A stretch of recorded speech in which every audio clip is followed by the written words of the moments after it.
Welcome. Good evening, everybody. I'm Steve Crowley with the Vermont Sierra Club chapter. And welcome you tonight to a great discussion in our ongoing series of community conversations. Are very lucky to have with us Gina Compoli, who is with the both VTrans and the Agency of Natural Resources, a long career as an environmental planner and very active in her community, and is currently a member focusing on transportation with the Cross-Sector Mitigation subcommittee of the Vermont Climate Council that's writing up a plan for our climate response for our state. And we're looking forward to a really interesting discussion. We were going to have Johana Miller join, who co-chairs that transportation work with Gina, but Joey had a conflict, but is going to share a piece with us tonight anyway. So the way this will work tonight, as it always does, is we are recording this, so you should know that. And as Gina, or as we see Joey's video, or as Gina is speaking, feel free to write questions and comments in the chat box, and we will either get to those during the presentations or right away afterwards.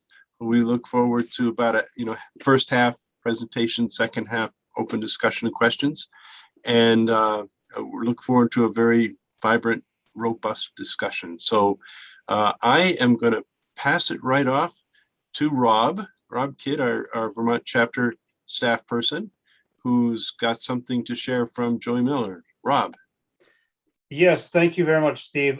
So I'm Robb Kidd, the Conservation Program Manager for the Vermont chapter of the Sierra Club, and I work on transportation issues. And I am just really grateful to at least have Joey Miller, who gave us a quick little video to tell her side of what's happening around the Climate Council.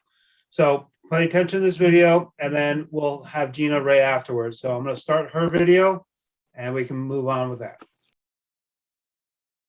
Good evening. I'm Johana Miller, Energy and Climate Program Director at the Vermont Natural Resources Council. Sorry, I'm not able to be there in person with you this evening, but thank you to Robb Kidd and the Sierra Club for hosting this important conversation. You are about to hear from my colleague, Gina Compoli, who is the Transportation Task Group co-lead of the Cross-Sector Mitigation Subcommittee of the Vermont Climate Council. There are a lot of acronyms, the long and the short of it, and as you will hear from Gina and Robb, and ideally in the conversations you're going to have this evening, is that we are focused in the Transportation Task Group on cross-sector mitigation on the sector that is the largest carbon intensive sector in the state of Vermont. 40% of our emissions in Vermont come from transportation. Our work in this moment through the Vermont Climate Council process is to identify the pathways, strategies, and actions that are going to turn the tide on reducing emissions in the transportation sector and set us on a pathway for a cleaner, more efficient, more affordable, and more equitable transportation system. So Gina and I have been hard at work engaging transportation experts, stakeholders, Vermonters, and others in the conversation since the Climate Council began its work late last fall. We have come up with an initial set of recommended strategies and actions that we are now putting forward, seeking further input from folks like you and from others in the currently underway public engagement opportunities that the Climate Council is putting out, including one happening right as we speak in East Dorset, Vermont. I think Robb and others will share with you what are the other public engagement opportunities to weigh in more specifically, but the long and the short of it, as you will hear from Gina, is that we are really focused to get to the 2025 hard pollution reduction targets in particular, and set us on a path to get to the 40% below 1990 level pollution reduction targets by 2030 that we are required to achieve. We are really focused in the short term on vehicle electrification and vehicle efficiency programs. So getting more Vermonters into more clean electric vehicles, investing in transportation, investing in electric vehicle charging infrastructure to set the stage for more Vermonters, in particular lower income, overburdened, and historically underserved and marginalized Vermonters, to set the stage for them to access clean electric vehicles. So really prioritizing charging infrastructure in multifamily dwellings, in along roadways, and public charging infrastructure. So again, focused a lot on vehicle electrification, focused also in the short term in particular on vehicle efficiency, expanding Mileage Smart and the Replace Your Ride programs that are nascent but already proving successful to move our fellow Vermonters out of more high mile per gallon vehicles, out of lower mile per gallon vehicles into more fuel efficient, high mileage vehicles as a key transition point. So there are some great programs that we have in the state of Vermont to really help lower income Vermonters in particular access more fuel efficient vehicles. We need to focus there, and we need to focus on vehicle efficiency in particular, and more broadly through the important programs like the low emission vehicle program and the zero emission vehicle program that Vermont has been and must continue to participate in. I'm going to wrap it up, but also to say we are also focused on transportation demand management strategies, expanding transit, microtransit, bike and pedestrian infrastructure and services, and as well as telecommuting and broadband services to make it easier for people to work from home. And we are also looking at the land use and smart growth strategies that we know that we are going to need. And those are really working their way across the different subcommittees of the council. But obviously, smart growth and land use is fundamental to creating the kinds of communities that will thrive into the future. So it has pollution reduction benefits, and it also has resilience and adaptation benefits. And then finally, we are focused on creating the enabling environment to really make these recommendations actionable. That means using existing revenues very strategically, looking at the T-bill and reprioritizing dollars to go into these necessary programs, maximizing the federal dollars through the American Rescue Plan Act, through potential federal infrastructure dollars coming into the state. And then where those dollars are insufficient, recognizing that we are going to need long-term sustainable funding sources to drive the significant transformation that we are going to need.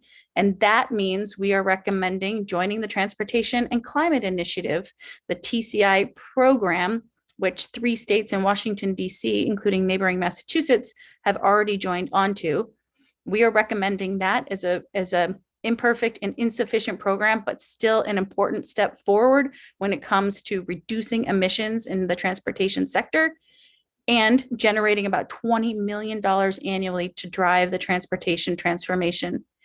To ensure and really require equity outcomes, we are also recommending a complementary policy as we pursue the TCIP program that really goes further and the equity element in particular, creating an enhanced energy equity board, driving the lion's shares of the investments from the TCIP program into more rural, low income, underserved, and historically overburdened communities.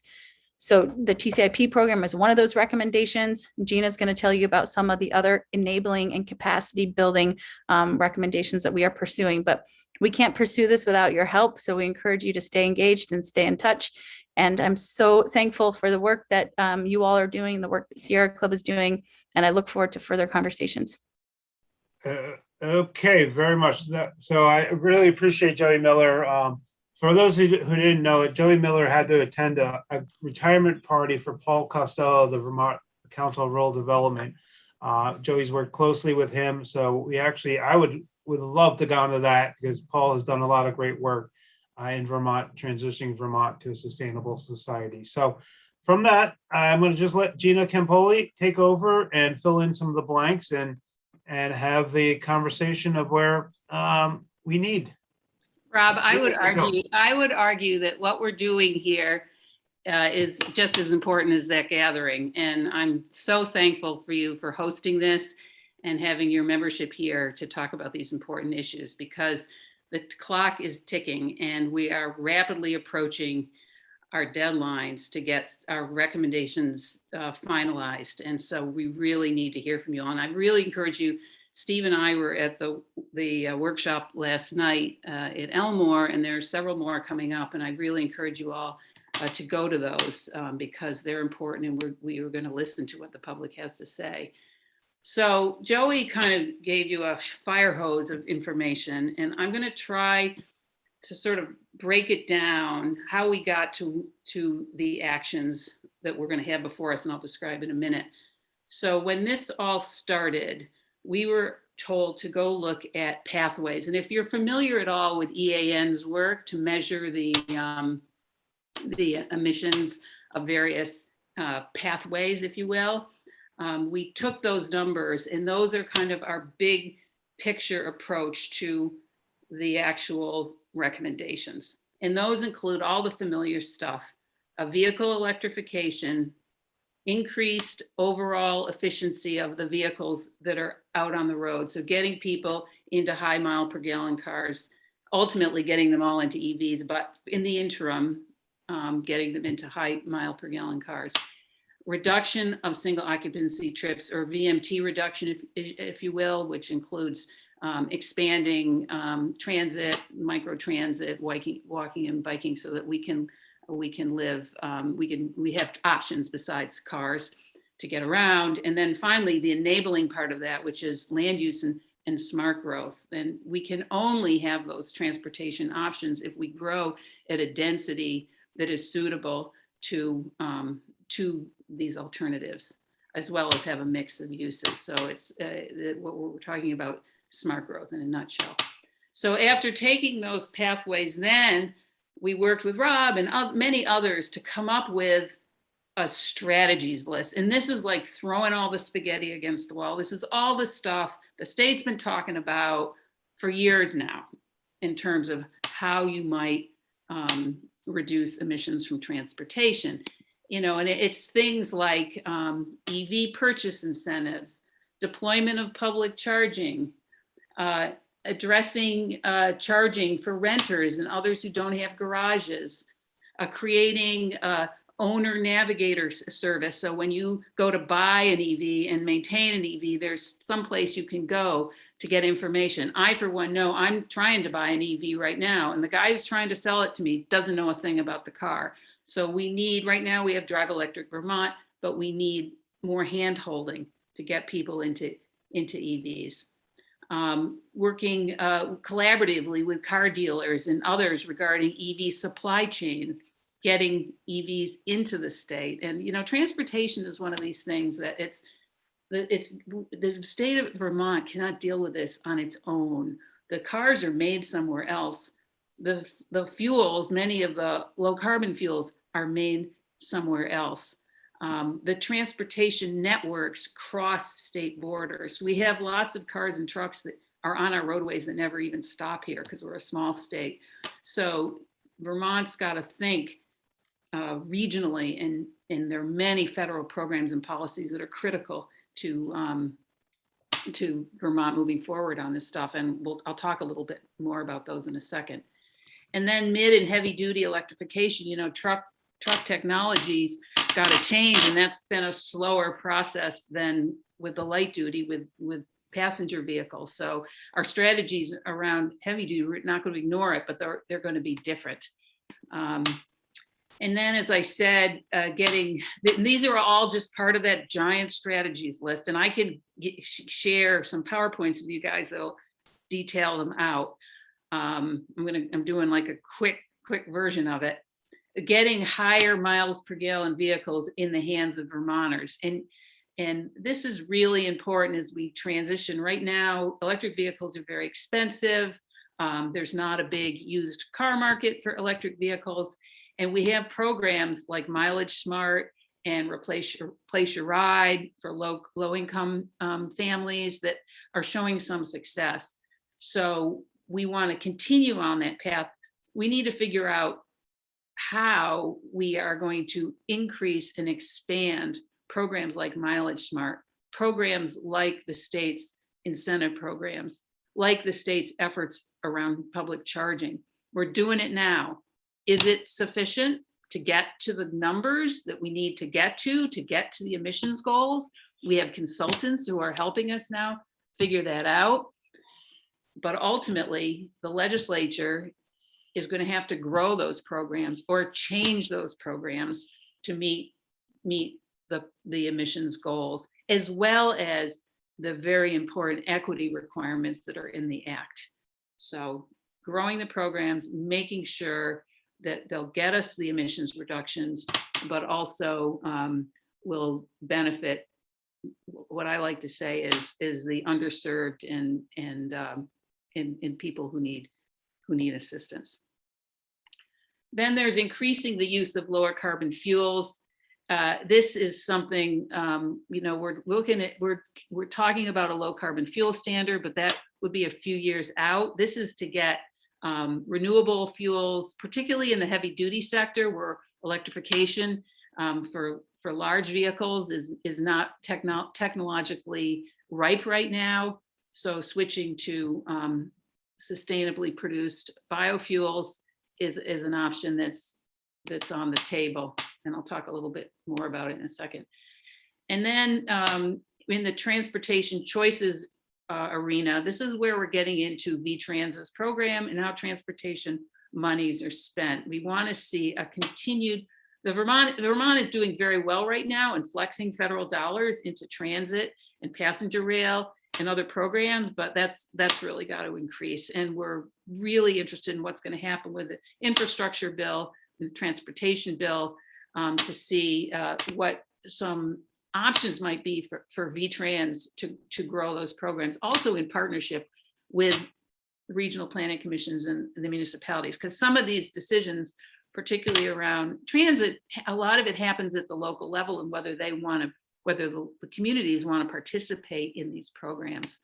And bike ped, of course, so many of those decisions are made at the local level. We want to make sure communities are informed and have the resources to make good sustainable transportation decisions. I'm seeing there's some questions in the chat, and I just want to keep an eye on those as I go through here. Okay.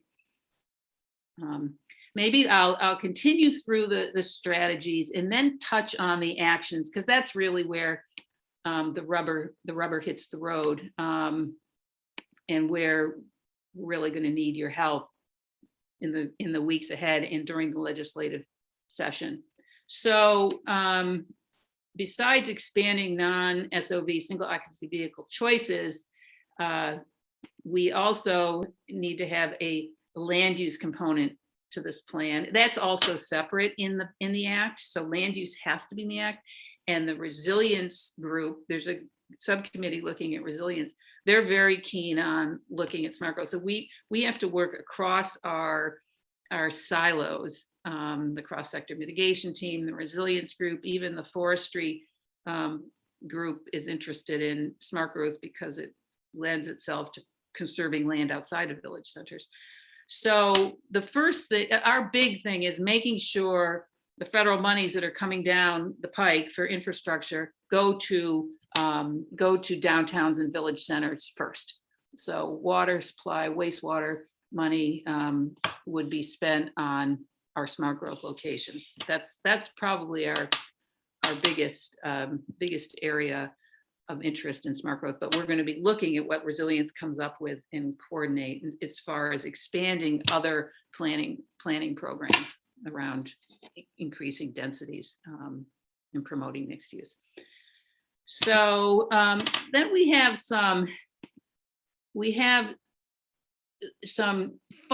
funding and administrative recommendations. So how should government be organized to make sure this stuff actually happens? Those are going to be reflected in our actions list. So I talked about pathways. I talked about a whole lot of strategies. I didn't even touch on all the strategies. There's a ton of them. And then now we've got to look at what are the actual policy levers? What are the actual funding mechanisms that are going to enable this stuff to happen? I mean, past climate plans, you just throw all that stuff up on the wall and cross your fingers and hope it happens. The difference with the Global Warming Solutions Act is we are mandated to come up with actual policy and regulatory programs that will get us there. So we've put pen to paper in that regard, and they tend to go in the, I'm going to pull it up here so I make sure I'm staying on track. So there's a lot of this is around funding, and Joey and I have been adamant about wanting to talk about funding right from the get-go. We can't, on one hand, just come up with a bunch of ideas just like we have in the past and not recognize this stuff is going to cost money. So in that regard, an obvious action is to maximize the American Rescue Plan dollars and this infrastructure funding.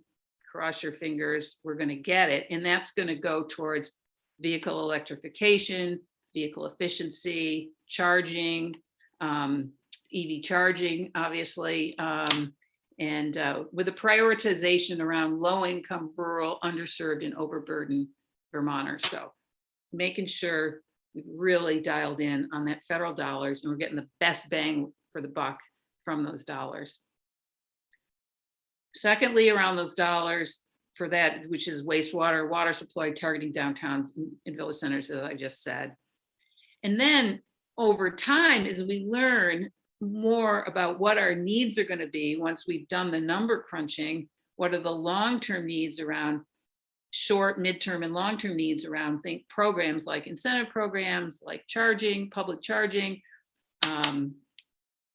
fleets, how do we help work with municipalities to improve fleets? We're going to have to figure out the long-term funding, and that's where TCI comes in. I mean, TCI is really important because it will reduce a certain percentage of our emissions. It's not the total thing, though. It's not going to be the end all and be all, but it's going to take a chunk out, and it's around, experts say it's around 30%. But it will produce $20 million a year that we can then spend on these programs over time. But critical to that, as Joey said, is to have an equity policy that makes sure those monies and other monies get spent on those most in need. So we can't, and in Massachusetts has done this. TCI has faced a lot of criticism for not considering equity. And the state of Vermont, we can do a complementary policy that will take care of this. And so the two things have to go together. And as I said, we got to take a deep dive into the existing incentive program and charging program and figure out how to make that better. So that's relatively easy. We wanted to look at California right now. The state is Section 144 state. We want to continue on as a California state and adopt their more stringent motor vehicle emission standards. And that includes future amendments for the LEV and ZEV regulations for light duty trucks, light and eventually medium duty as applicable.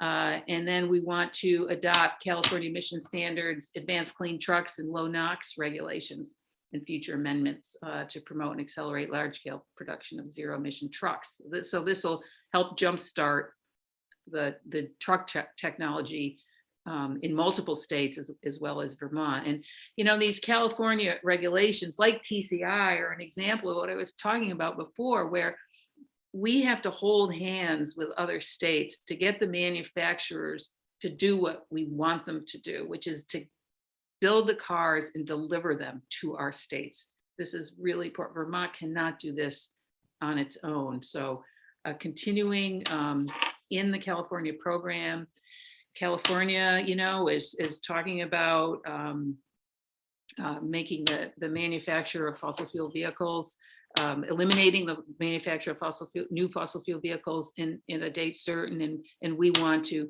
keep an eye on that and participate in that. In those efforts. We want to expand, I already said mileage smart, replace your ride and all that. We want to look at a vehicle efficiency price adjustment. Some people call this a fee-bate. So when you go to buy a vehicle within a model class, you're going to pay more sales tax on the lower miles per gallon vehicle within that model class and less on the more efficient vehicle. So that's something that's been talked about in the legislature before, and we want to get that conversation going again because we feel that it's really important to have a financial incentive and disincentive to do the right thing with, hold on for a second. Can you turn that off? It's my husband's phone. Okay, so that covers vehicles and purchase and purchasing EVs in efficiency programs. Now to get at the transportation alternatives, I'm a firm believer that we have to get money out to the regional planning commissions and to the towns in order to do sustainable transportation plan, not just planning, but implementation. I know from my experience in my town, we want to place a charging station in town. Wouldn't it be great if we could call the regional planning commission? They run a transportation program.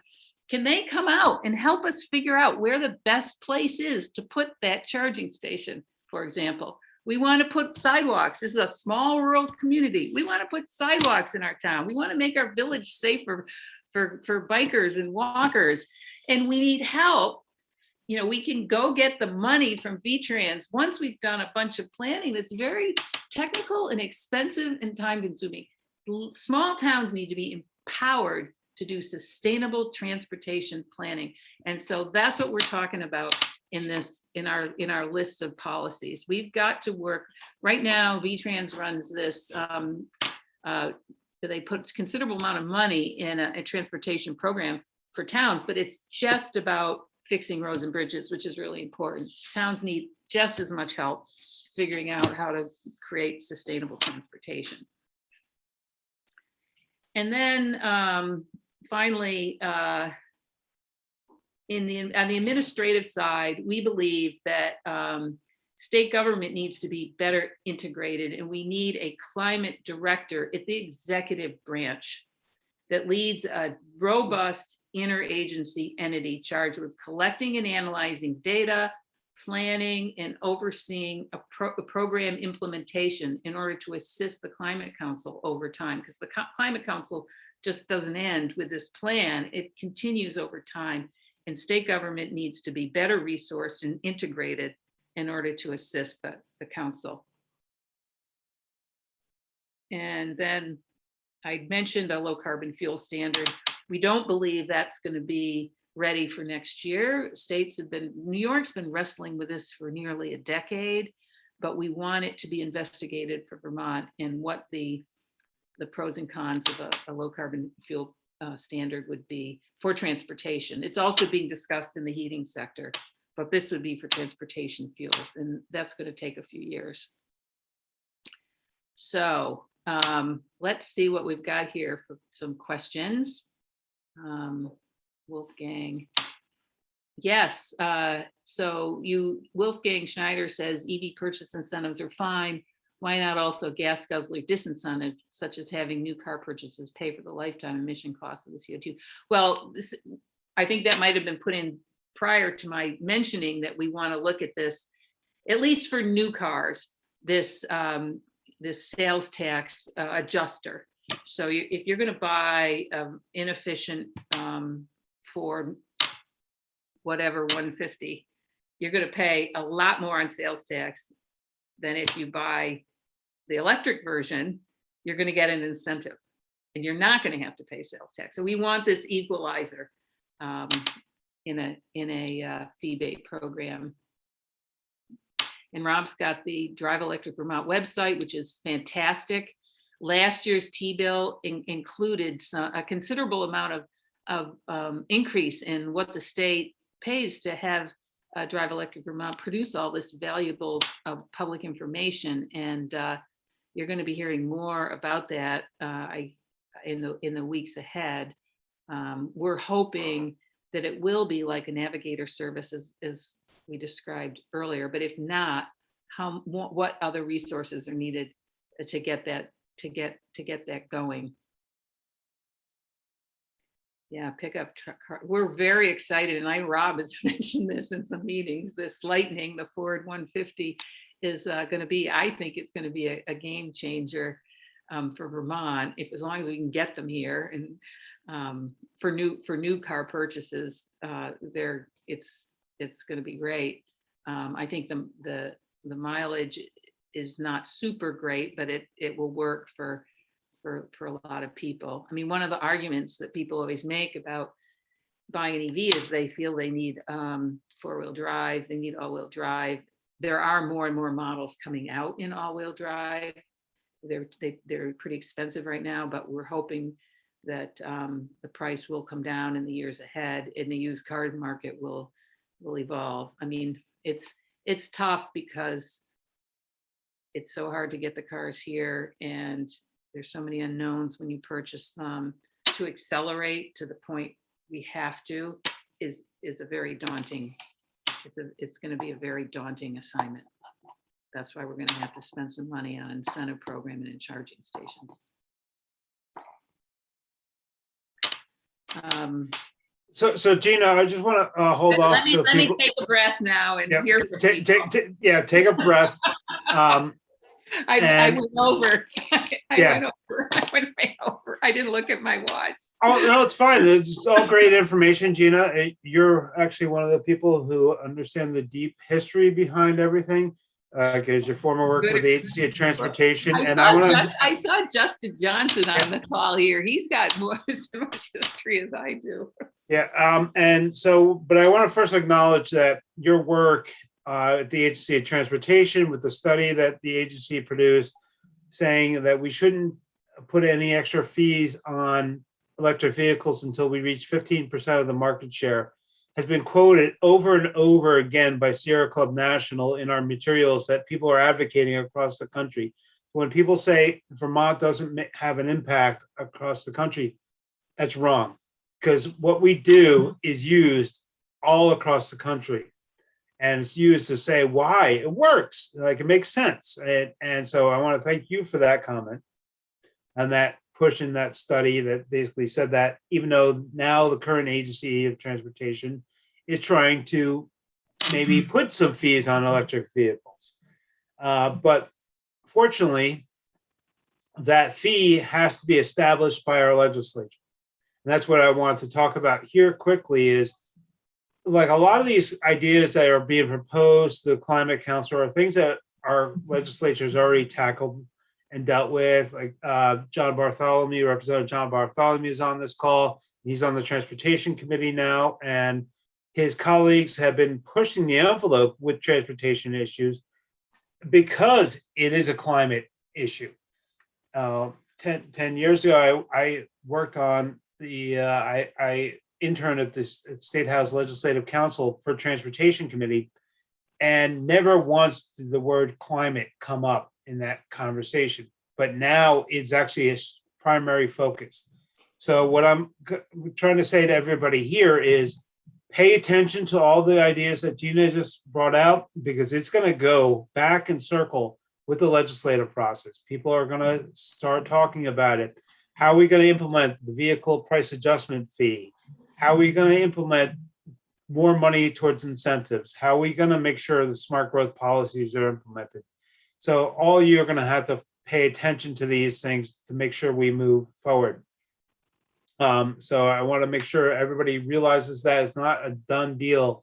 Whatever the Climate Council comes up with, it's going to be an aggressive push through the legislative process. So all of you who are following us are going to be very important in that conversation.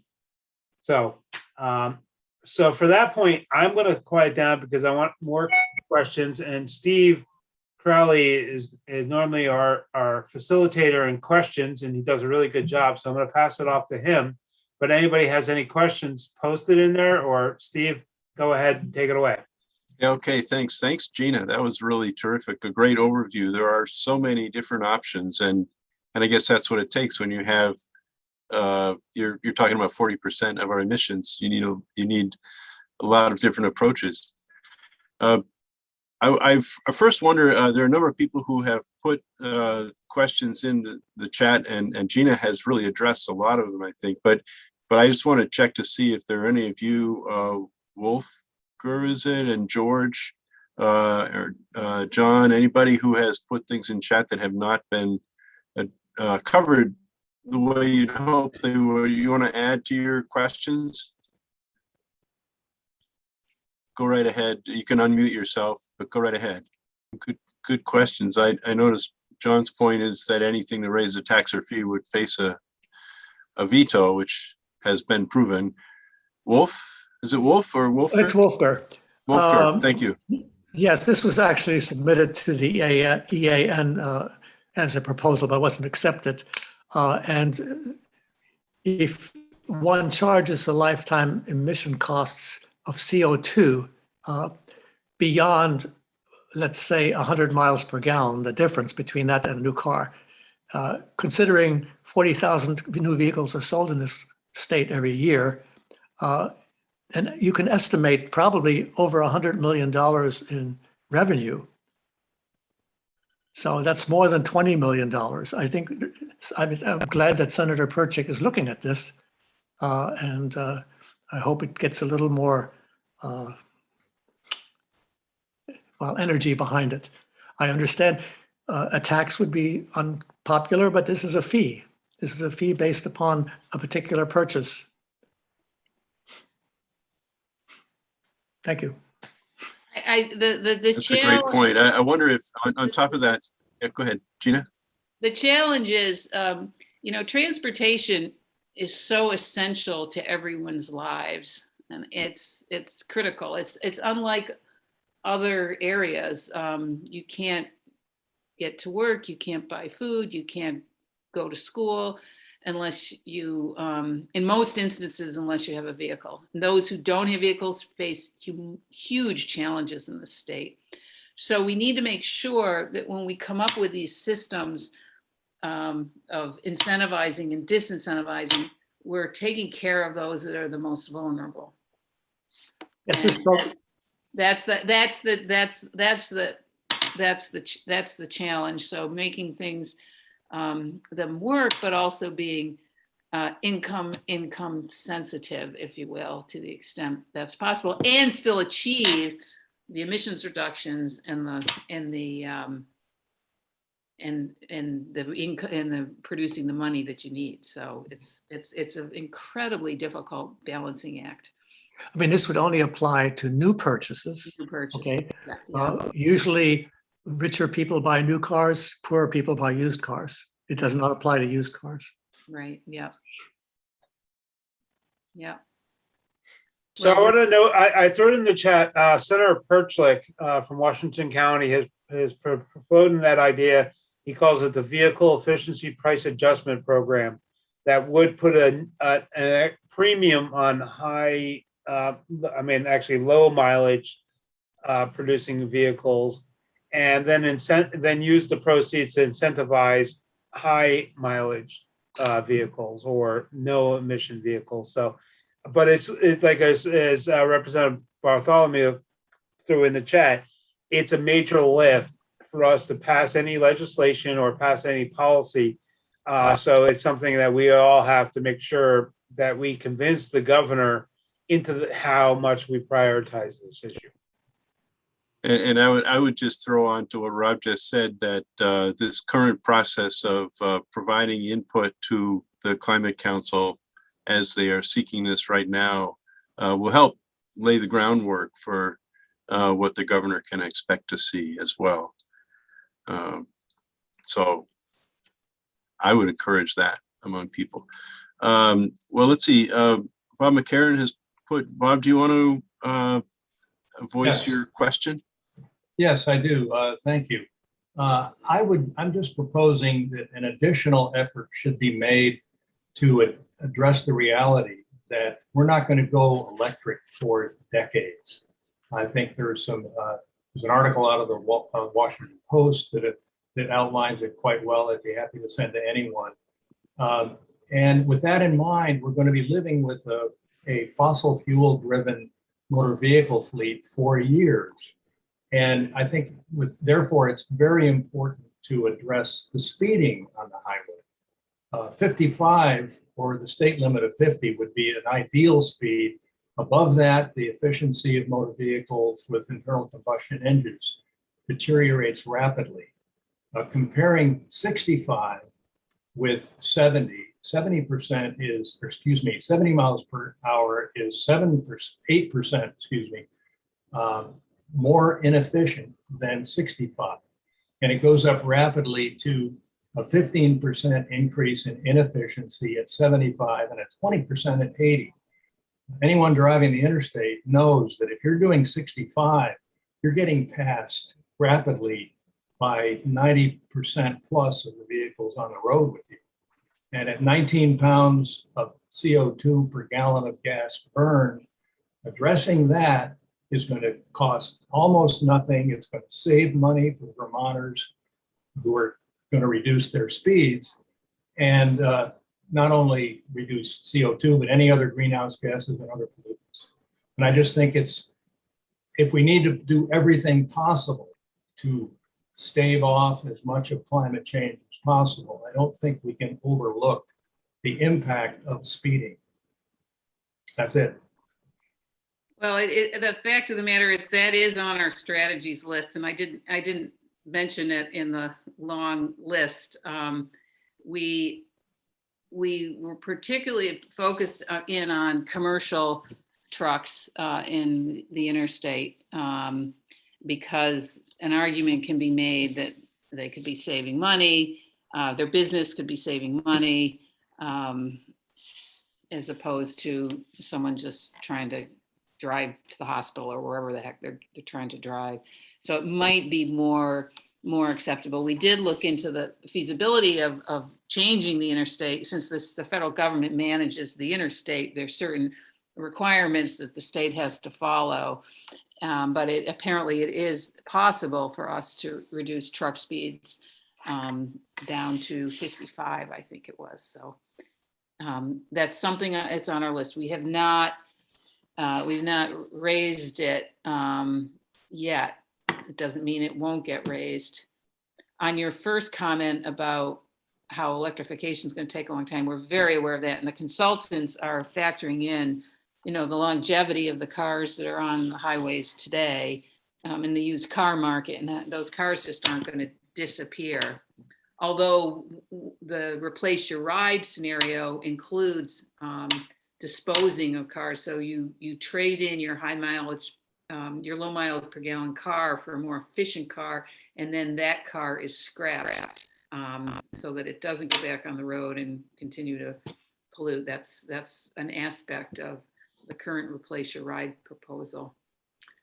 So yeah, we're very aware that we're not just going to flip a switch and everybody's going to be driving an EV in 10 years. We need that to happen, but there's big challenges, and that's why efficiency, like you're talking about, is so important in the way vehicles are operated, along with making sure that we get rid of the clunkers and the very low.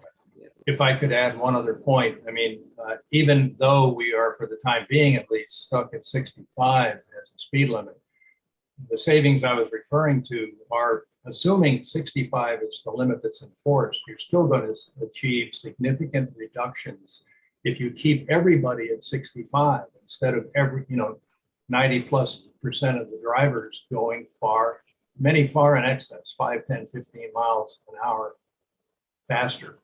Something very geeky in the way we're counting this stuff is that we're relying on DMV data, registration data, not in vehicle or fuel sales, not numbers of cars on the road. So we could be making those cars that are passing, there are many cars that just pass through the state every day and never stop here. They would be reducing their emissions, but we might not get credit for that in the way they're counting this stuff. because we're looking at vehicle ownership. Vehicle ownership and fuel sales is our sort of data set to help us figure out. Well, with the ticket revenue, we might get some benefit. Yeah, I know, that would be, but then there's, we We could use. you gotta have an enforcement program to make that work. So Robert, we'll switch it to that. All the fees will go to climate measures instead of like supporting the local police departments. But anyway, I just want to add on to it. One particular legislator I know actually has been pushing that issue, but it's still a political calculus. Like, so many people are used to the freedom of driving. You saw after the pandemic, how many more traffic fatalities have occurred because people are driving faster because the roads were empty. So it's something that we need to address. And this is something I want to remind everybody is there's not one single silver bullet. All these issues need to be implemented, whether it's expanding transit, whether it's electric vehicle electrification or smart growth, or what you just suggested, the miles, the miles per hour. And counting these things, transportation is one of the tougher areas to account for because these things move around so much. Chuck has a question. Chuck with the bicycle wheel photo. Chuck, you want to ask your question about the Ethan Allen? Yeah, sure. I'm curious why Vermont appears to have caved in its negotiations with Amtrak over the routing of the Ethan Allen train through Fairhaven rather than Manchester and Bennington, which are two much larger communities that needed to be served by this train. And it appears to me that New York State had the kahunas to step forward and say, no, Vermont, we want the train to run through Saratoga and Glens Falls. And yet New York already has other trains that run through Glens Falls.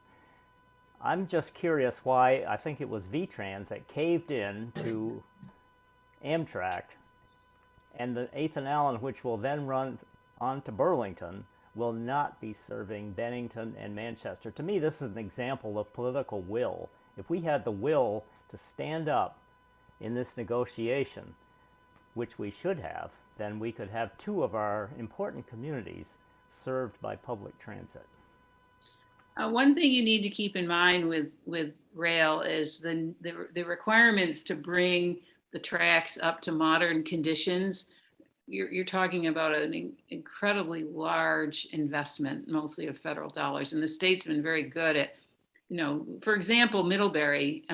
It took decades to get the community to agree to it, to assemble the money to get through that tunnel in downtown Middlebury, and that's the linchpin to getting to Burlington. And so you can multiply that kind of an issue by many times over in order to get up to speeds that are going to be acceptable to the traveling public on those trains. And I have no idea what condition the tracks are between Rutland and Bennington, or from Bennington to New York, but my guess is that part of that negotiation was also looking at what was the investment necessary to bring the tracks up to a condition that you could run a train and have a success and have it used, because it could get up to speeds that aren't 20 or 30 miles per hour. So that's just, yes. And there's a point out there's a comment in the chat that gets into that same point. Yeah. I mean, I think it'd be very cool to be able to do that. And we would need to talk to people at VTrans, or the rail folks in VTrans, about if and why we haven't been able to move Bennington to Albany. There's south. So I see that John Bartholomew has his hand up, and maybe we could get to Peg right after that. John. I was just going to kind of amplify what was said earlier about car dealers and their sales staff being sort of an impediment toward selling electric vehicles. One of the realities is if your goal when someone comes into a dealership is to sell a car, and most people at this point are not walking in a dealership saying, I want an electric car. So they're going to, the sales staff is going to point me to the car they think I want so that I'll leave with a car. They're not going to point me toward the electric vehicles. And we've already kind of acknowledged that the sales staff don't know, many of them don't know much about the vehicles. They know even less about the infrastructure out there. And another unfortunate reality is many of the dealers don't really like electric vehicles because they don't make enough money on service. So it really is an impediment right now. Not only getting people interested in going and buying them, but the dealers themselves promoting these vehicles. That is something that Drive Electric Vermont is charged with improving. They are doing dealer outreach programs, but they probably need to do a lot more. And they're not in Efficiency Vermont, but they're in the same nonprofit as Efficiency Vermont, and those folks work well with businesses. So I'm confident that if Drive Electric Vermont had the resources it needed, it would quickly figure out how to crack the nut on these dealerships and giving them the information and the training, and also if Vermonters if we do our job and start explaining to Vermonters how important it is to get out of your all-wheel drive Subaru and get into one of these electric cars. You don't need that all-wheel drive. That's my own personal thing. I live I commuted to Montpelier for 33 years. It never needed all-wheel drive. It was not fuel efficient enough for me, and all I needed were very good snow tires.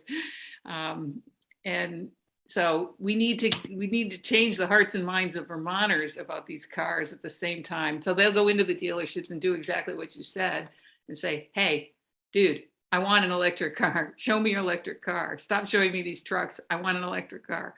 That's what I just did. It took weeks. And Peg's comment in the chat is right in line with this. Peg, do you want to share your thoughts? Sure, thank you. It's good to Hi, see. Peg. See old friends and colleagues slogging along on the same issues we've been doing forever. When I looked for a used Bolt last year, it was the same price as a good used Toyota or Honda. It wasn't more expensive when I finally, when I got one. And I experienced what Gina's experiencing, and I think it would be helpful not just to put it on the policymakers to push dealers or to provide education, but to show them what they're losing out. I mean, Alderman's in Rutland has had a guy for 3 years that's really a huge cheerleader for it. He loves the car. He really helpful with questions and calling him and asking questions later. Questions about all the fires happening, and he gives you all the statistics and reassures you. It just seems like if there was some way of highlighting especially to members of Sierra Club, VNRC, and other environmental folks where the cheerleading dealerships are. Where should you go to buy an EV, and how many are they selling compared to the other dealerships? And maybe the dealerships will wake up to there's a market here. Maybe we should train our guys.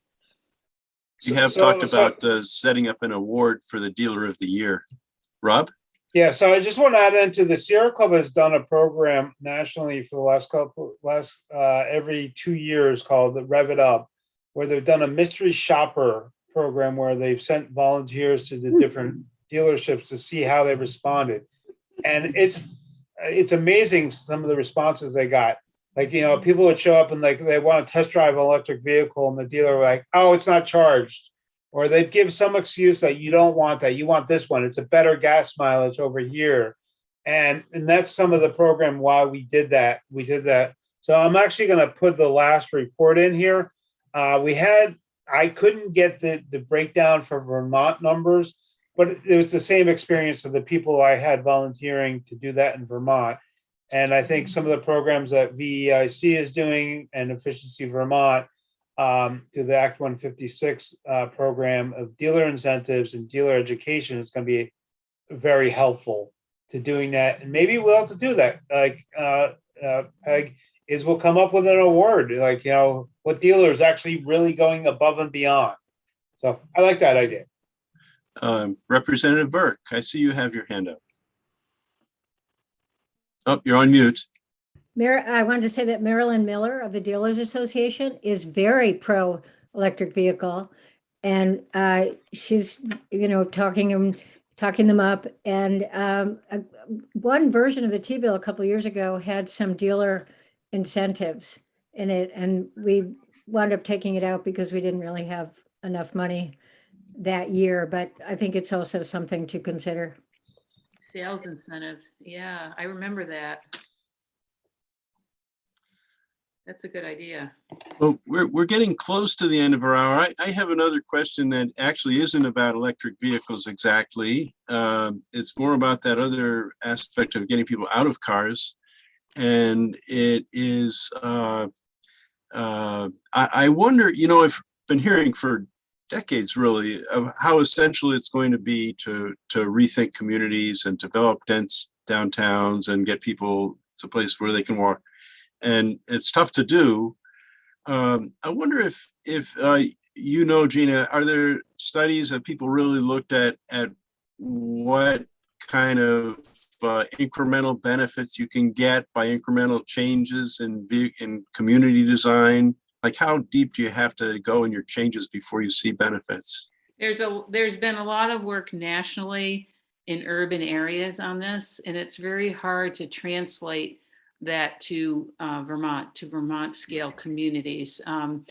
I just looked at a proposal from an organization called T4 America, Transportation for America, that may be working with the state in the next few weeks on trying to come up with some methods for looking at different development patterns and then projecting over time as those more tightly knit areas grow, what the trips will be, what the emissions will be for those areas versus a more sprawling exurban sprawl pattern. It's because that's where we're missing the piece in smart growth, because we don't have the metrics the way we do with electric vehicles. We don't have the metrics for getting more people on the bus. Right now, buses don't look very efficient because they're running on diesel, most of them, and they're not really full of people. So they're pretty inefficient. It's a culture change to get people on that bus, and it's a really important step. But if you just look at the actual emissions benefits, it doesn't look that great. So, and then we have new options like the micro transit that. Well, yeah, no, that could really be in ride hailing businesses, which is a form of micro transit. I know that Capstone is looking at that right now for Barrie. So it's like an Uber, a public Uber kind of a thing that could be really beneficial for overburdened, underserved communities. Well, I happen to live in You're South. right, Steve. Go ahead. We really, I mean, there are a ton of really good reasons to follow Vermont's land use goals.